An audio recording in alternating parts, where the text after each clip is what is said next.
राम राम जी। जनवरी के 2 दिन निकल गए। नया वर्ष कह करके बधाई दी गई जो कि विदेशी थी। इतना मैं ज़रूर कह सकता हूँ कि अगर किसी के माँ बाप ज़्यादा सुंदर हों या ज़्यादा काबिल हों तो माँ बाप नहीं बदले जाते, माता पिता बदले नहीं जाते। हमारे माता पिता हमारे ही रहेंगे जो हमारे देश के हैं।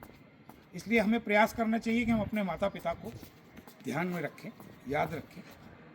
और वो माता पिता हैं यानी कि हमारी अपनी तिथियां, जिनसे हम नव वर्ष मनाते आए हैं हजारों साल से, उन्हीं से हमारी पहचान है।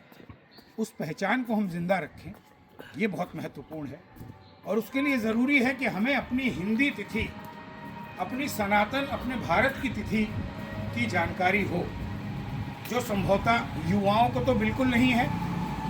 हमारे जैसे लोगों को कुछ जानकारी है, तो मैं ये जानकारी आपसे साझा करना चाहता हूँ और चाहता हूँ कि संपूर्ण भारतीय इस जानकारी को जाने भी और अपने बच्चों तक इसको पहुँचाएं भी, ताकि उनको पता रहे कि भारतीय गणना, हमारे देश की गणना क्या है और कैसे है। आज पौष मास समाप्त हो रहा है। इस पौष मास की पूर्णिमा है।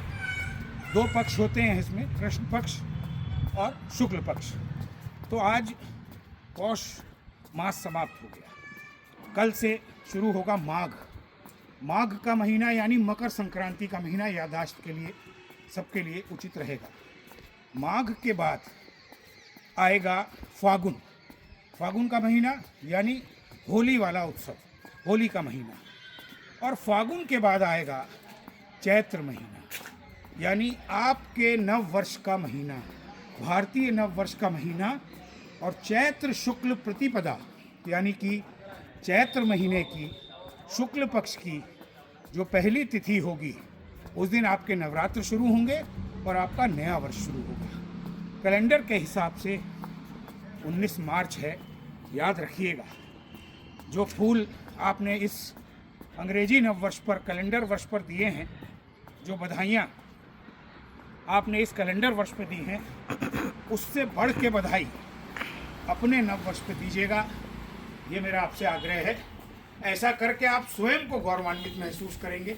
आपको लगेगा कि हाँ, आपने अपने माता पिता को याद किया, आपने अपने देश को याद किया, आपने अपनी भारत की मिट्टी को याद किया। ये मेरा आपसे निवेदन होगा। राम राम राम।